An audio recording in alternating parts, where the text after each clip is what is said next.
कि आज जो है प्राचीन काल से जो परंपरा चली आई है, वो कहते हैं कि ये परंपरा है, ये हमारे यहाँ ऐसा चलन है। आम बोलचाल की भाषा में बोलते हैं कि हमारे यहाँ चलन है। चलन क्या होता है? संस्कृति होती है, और कालांतर में वही संस्कृति परंपरा का रूप धारण कर लेती है। फिर वो परंपरा वर्तमान युग में फिर वो संस्कृति बन जाती है, और फिर उसके भविष्य में जाकर वो परंपरा निर्माण करती है। तो परंपरा गतिमान रहता है, हमेशा संस्कृति गतिमान रहती है। लेकिन यहाँ पर एक मूल्य विशेष केंद्र बिंदु में होता है, उस संस्कृति की उत्पत्ति किस काल में किस ढंग से हुई है। जैसे आप स्वयं जानते हैं कि हमारे यहाँ की संस्कृति और आक्रांताओं की संस्कृति, कितने मुगल आकर यहाँ मंदिर बनवाए, प्रस्तर बनवाए, केवल मजार को छोड़कर, मकबरे को छोड़कर क्यों बनाया? सिकंदर आया क्या बनाया, बाहरी जितने भी अंग्रेज आए क्या बनाए। लेकिन नहीं, हमारे राजे महाराजे जो थे उन्होंने अपने संस्कृति को संरक्षित करने के लिए बहुत कुछ किया है।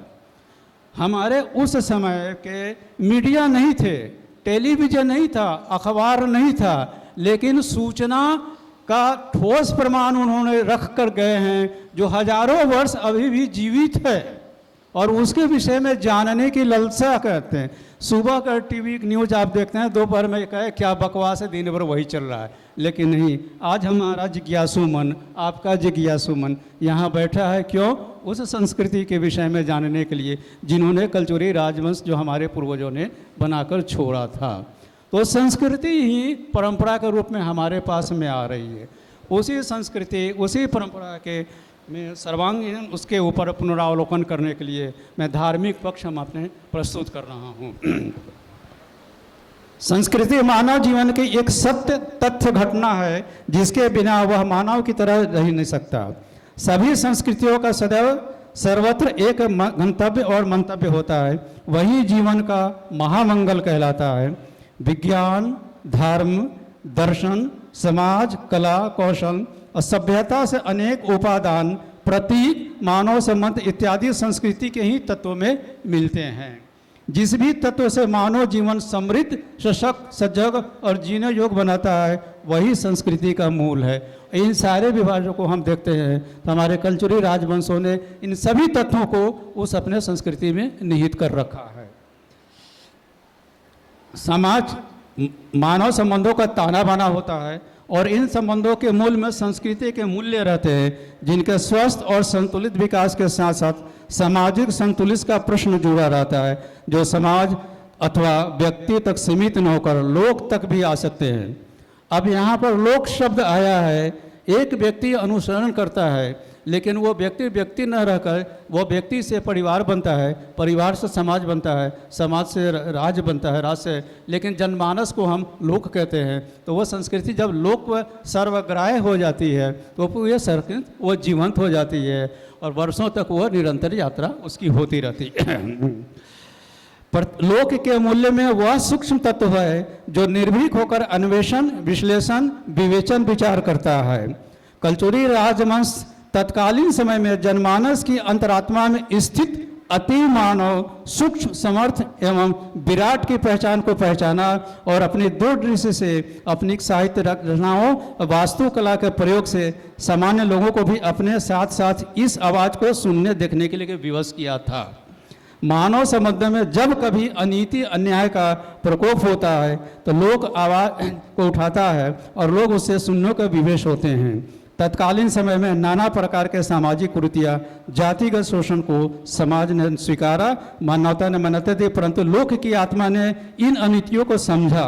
फलस्वरूप भविष्य दृष्टा लोकनायक जो हमारे कलचुरी राजवंश थे, अपने काव्य कला और वास्तुकला के माध्यम से लोक शक्ति को जागृत किया एवं नव चेतना दी। यानी उस मंदिरों में अभिलेखों का निर्माण कराया गया, जो प्रस्तर उन्होंने लगवाए, यही भी लोक चेतना को जागृत करने का एक महामंत्र उसी के माध्यम से दिया है। मन के अनेक भावाभिव्यक्तियों को मूर्त रूप देने के लिए चित्रकला, स्थापत्य और वास्तुकला का प्रयोग उन्होंने किया। लोक जीवन को सजाने संवारने के लिए, उसे रसोभाव और श्रृंगारों से समृद्ध करने के लिए अनेक विधाओं को उन्होंने प्रोत्साहित किया है। वे साहसी सर्जक कलाकार भक्त रूप में मूल्यहीन प्रकृति जीवन को मूल्यों से भरपूर किया। कलचुरी राजवंश जो है संस्कृति के उन्नायक और महानायक हैं। मैंने इसमें इतना छोटा मोटा उनका नहीं रहा योगदान, बहुत बड़ा महानायक होते हैं। लोक जीवन में सामाजिक व्यवस्थाओं को सम्यक बनाना और मूल्यों की स्थापना करने वाले श्रेष्ठ जन होते हैं। लोक जीवन के कुछ ऐसे आयान हैं जिसके लिए बहुमुखी प्रतिभाशाली राजा अपेक्षित होते हैं। प्रत्येक संस्कृति अपने अपने आवश्यकता अनुसार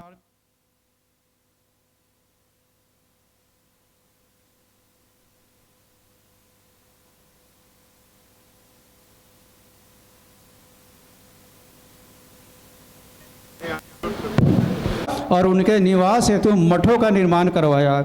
समकालीन साहित्य स्रोत तथा कलचुरियों द्वारा लिखवाए गए बहुसंख्यक अभिलेख इस संदर्भ में विस्तृत जानकारियाँ प्रदान करते हैं। अधिकांश अभिलेख शिव स्तुति से प्रारंभ होते हैं और प्रारंभिक लेख ओम नमः शिवाय के साथ प्रारंभ होते हैं, परंतु बाद में लेखों में शिव की स्तुति बड़े बड़े श्लोकों द्वारा किया गया है।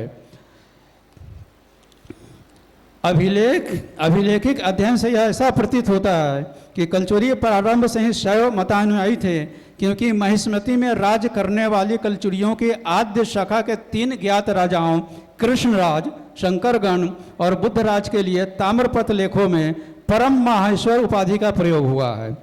दक्षिण कौशल के कलचुरी नरेश श्री परमा माहेश्वर विरुद्ध धारण करते थे और कलचुरियों के राजधानी त्रिपुरी बनने के पश्चात शैव धर्म अपने चरमोत्कर्ष पर पहुंच गया था।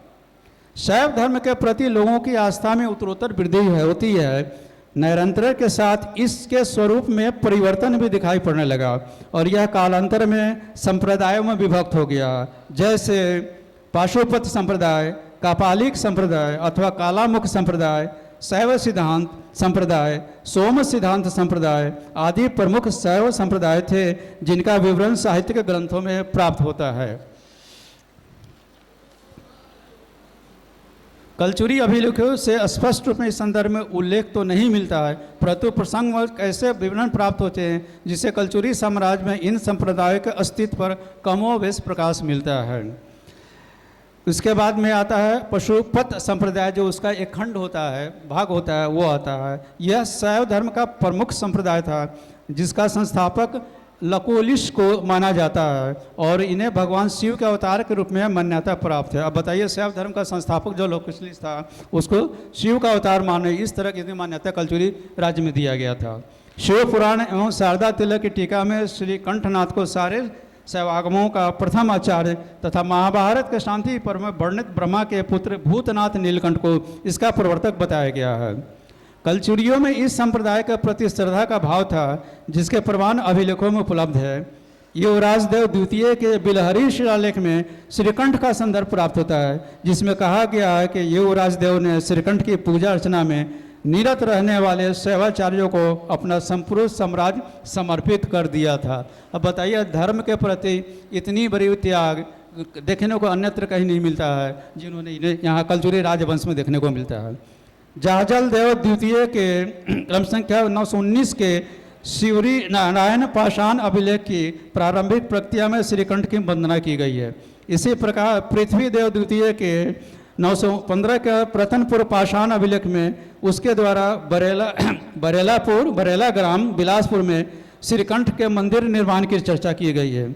नरसिंह के क्रम संख्या 907 के भेरा घाट प्रशस्ति में भी स्पष्ट रूप से कहा गया है कि कलचुरी नरेश की रानी अल्हण देवी पाशुपत शाखा की उपासिका थी। इस प्रकार इन उदाहरणों से स्पष्ट हो जाता है कि कलचुरी साम्राज्य में यह संप्रदाय अत्यंत लोकप्रिय था, जो पाशुपत संप्रदाय।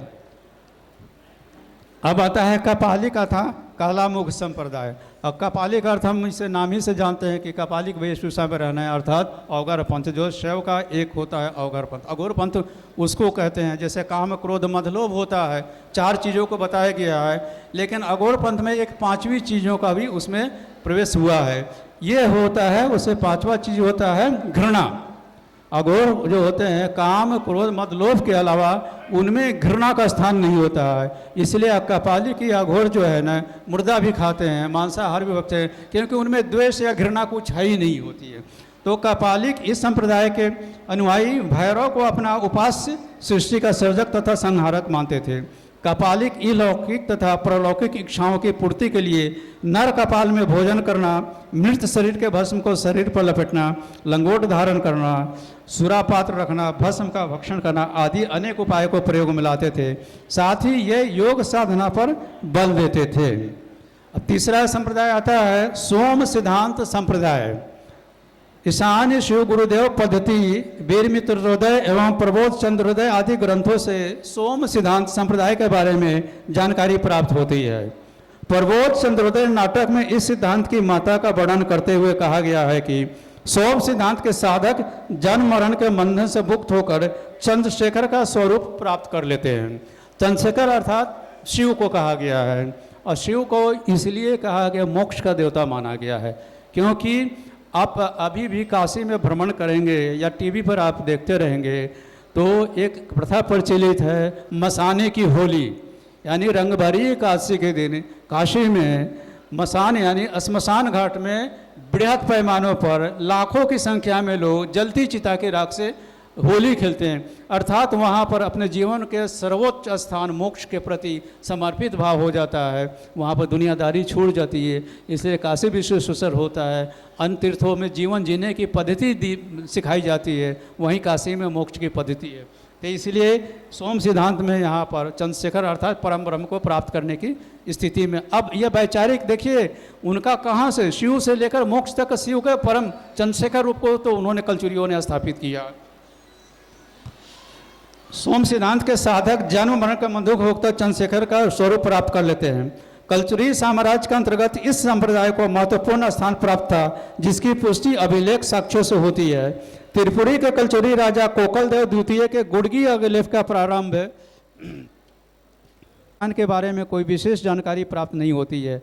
राय बहादुर हीरालाल जी इसका समीकरण भेड़ाघाट के छत विहीन 64 योगिनी मंदिर के साथ करते हैं। इसी से मिलता जुलता मत मिरासी महोदय भी प्रतिपादित करते हैं। गोलकी मठ का मतलब कि गोलाकार रूप में है, जो कि अभी भेड़ाघाट में ये पाया जाता है, इसलिए हीरालाल जी ने इसको वहीं माना था। उनके अनुसार त्रिपुरी के निकट नर्मदा के किनारे एक छोटी सी पहाड़ी पर 64 योगिनियों का एक गोल और छतरहित देवालय है, जो संभवतः कलचुरी नरेश युवराज देव प्रथम के समय में निर्मित हुआ।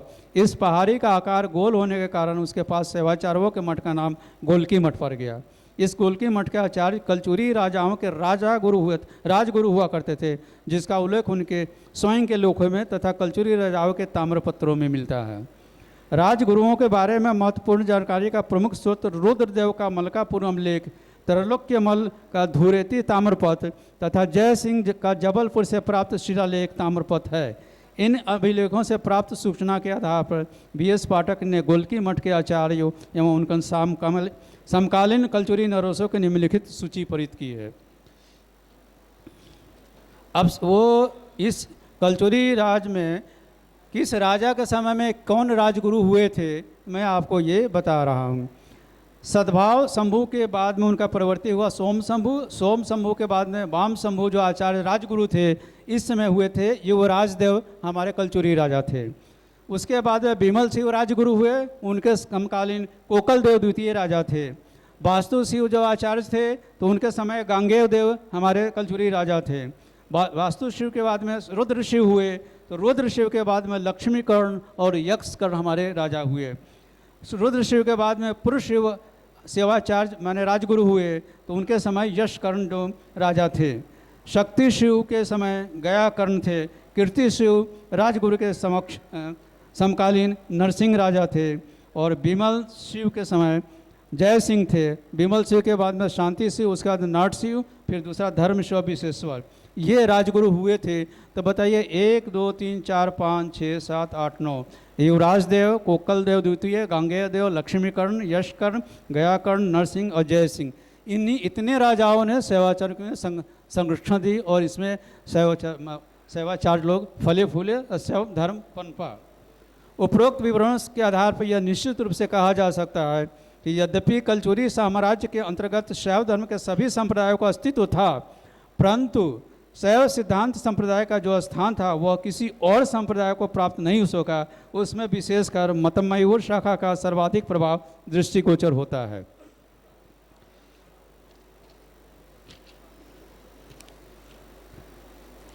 इस प्रकार उपरोक्त विवेचना के आधार पर यह स्पष्ट हो जाता है कि कलचुरी साम्राज्य में शैव धर्म का व्यापक प्रसार हुआ, जिसका मुख्य श्रेय कलचुरी नरेशों को दिया जाना चाहिए, क्योंकि उन्होंने उसके विकास हेतु बहुविधि प्रयास किया। उनको परमा महेश्वर की उपाधि धारण कर स्वयं को गौरवान्वित महसूस किया। कलचुरी क्षेत्र में निवासित शैवाचार्यों ने भी शैव धर्म के प्रचार प्रसार में महत्वपूर्ण भूमिका निर्वहन किया। इस प्रकार कलचुरी साम्राज्य में शैव धर्म के सैद्धांतिक एवं व्यवहारिक दोनों पक्षों का समुचित विकास हुआ था। अब आता है, क्या शैव धर्म ही केवल था? नहीं, अन्य धर्मों का भी विकास हुआ है। उसके आगे आता है वैष्णव धर्म। वैष्णव धर्म भी कलचुरी साम्राज्य के अत्यंत लोकप्रिय था। ऐसा प्रतीत होता है कि शैव धर्म भले ही कलचुरियों का राजकीय धर्म रहा हो, परंतु इस साम्राज्य की जनता वैष्णव धर्म में आस्था रखती थी। यह ध्यातव्य है कि केवल जनता ही नहीं वैष्णव धर्म के अनुयायी थे, अपितु कुछ कलचुरी शासक भी स्वयं वैष्णव धर्मोपासक थे। उदाहरणार्थ त्रिपुरी के कलचुरी नरेश शंकरगण तृतीय का नाम उल्लेख किया जा सकता है, जिसके अभिलेख में परम वैष्णव उपाधि का प्रयोग हुआ है।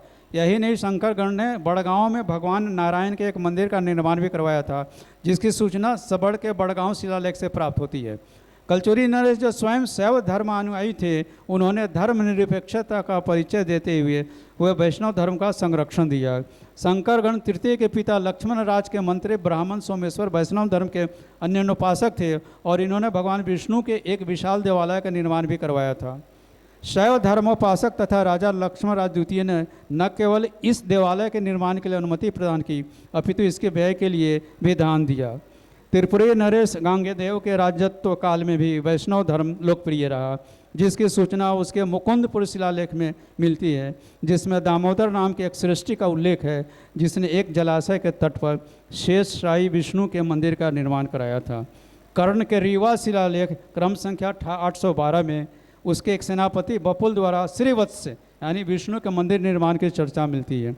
कलचुरी विजय सिंह के काल में भी वैष्णव धर्म से संबंधित क्रियाकलापों की सूचना हमको मिलती है। अब वैदिक धर्म भी आता है वैष्णव धर्म के बाद में। वैदिक संस्कृति वैदिक काल से जो चली आ रही है, तो उसकी एक अपनी अलग पहचान थी। वैदिक संस्कृति भारतीय संस्कृति का मेरुदंड है, जो सहस्त्राब्दियों से भारतीय समाज का मार्गदर्शन करती हुई शाश्वत रूप में विद्यमान है। विलक्षण प्रतिभा संपन्न ऋषि मुनियों द्वारा सृजित एवं संचित वैदिक वाङ्मय में जिन विचारों, आदर्शों और मानवीय मूल्यों का निदर्शन था, उसकी प्रासंगिकता भी यथावत बनी हुई है। यद्यपि सांस्कृतिक विचारधारा समय और समाज की आवश्यकता के अनुरूप संशोधित एवं परिवर्तित होती है, परंतु जिन मूल्यों के आधार पर शिला पर इस संस्कृति का निर्माण हुआ, वह अपने मौलिक रूप में दिखाई पड़ती रही है। हम वैदिक काल में प्रचलित विविध यज्ञादि धार्मिक अनुष्ठानों तथा देवताओं के अतिरिक्त वेदों से संबंधित अनेक शाखाओं को उद्भूत ब्राह्मणों की चर्चा अभिलेखों में प्राप्त होती है, जिसमें कलचुरी साम्राज्य में वैदिक धर्म का प्रभाव प्रतिबंधित होता है। महिष्मती के कलचुरी शासक शंकरगण के आभोण ताम्रपत्र, बुधराज के बडनेर तथा सरसवड़ी ताम्रपत्र में ब्राह्मणों द्वारा किए गए बलि, चरु, वैश्यदेव, अग्निहोत्र आदि यज्ञों की सूचना ज्ञात होती है। शंकरगण के संखेड़ा ताम्रपत्र में पंच महायज्ञ की चर्चा की है। इन उदाहरणों से ऐसा प्रतीत होता है कि धार्मिक कृत्य राज की ओर संपादित किए जाते रहेंगे। त्रिपुरी के कलचुरी शासक लक्ष्मण राज प्रथम के वेदों, श्रुतियों तथा धार्मिक आचार विचारों में रत कहा गया है। कारी तलाई शिलालेख में उल्लेख आया है कि लक्ष्मण राज द्वितीय का प्रधानमंत्री सोमेश्वर यज्ञादि नियमों का पालन करता तथा संपादक था। यह भी उल्लिखित है कि उसमें इस अवसर पर रेशमी वस्त्र उतार कर सोम वस्त्र धारण किया। इस उल्लेख में आगे यह भी कहा गया कि सोमेश्वर के यहाँ इतने अधिक श्रौत यज्ञों का संपादन हुआ करता था कि उनके द्वारा पाला गया तोता भी ऋत्विजों को आदेश देता था। अब बताइए, तोता भी इतना ऋषि मुनि की तरह वेद ऋचाएँ को पाठ करके आदेश दिया करता था, उस राज की परिकल्पना कर सकते थे। वह सांस्कृतिक रूप से कितना सुदृढ़, कितना विलक्षण रहा होगा। मंडन मिश्र का हमने तोते से वो पाठ करते हैं, लेकिन आज यहाँ भी हमारे कलचुरी राजवंश में जो अछूता अध्याय रहा है, इस पर भी प्रकाश डाला जा रहा है। ये इसको भी हम लोग को अध्ययन करना ही पड़ेगा। इसके बाद बौद्ध धर्म में आता है। कलचुरी राज्य काल में बौद्ध धर्म से संबंधित अभिलेख साक्ष्य क्रम ही प्राप्त होते हैं, परंतु ऐसा नहीं है कि इसका अस्तित्व ही नहीं था। ऐसा काल था जब उत्तर भारत के कई क्षेत्र में बौद्ध धर्म विकसित अवस्था में था। ऐसी स्थिति में इस साम्राज्य में भी इसकी लोकप्रियता रही। यद्यपि कलचुरियों का प्रारंभिक लेखों में इससे संबंधित कोई भी संदर्भ प्राप्त नहीं होते हैं, परंतु प्रवर्ती लेखों में कुछ ऐसे प्रमाण मिलते हैं जिससे स्पष्ट हो जाता है कि विविध काल में शैव वैष्णव के साथ बौद्ध धर्म के भी अनुयायी थे, जिनके विशेषकर महायान शाखा में आस्था थी। त्रिपुरी के कलचुरी नरेश कर्ण के काल का सारनाथ उल्लेख शिलालेख इस दृष्टि से महत्वपूर्ण है, जिसमें महायान धर्मावलंबी धर्मेश्वर की पत्नी मामका की भी चर्चा है, जो स्वयं भी महायान संप्रदाय की अनुयायी थी। इस क्रम में आपके मैंने हमारे आदरणीय कांतेय जायसवाल साहब ने काफ़ी काम किया है, काफ़ी उन्होंने साक्ष्य को इकट्ठा किया है, जो वह आपको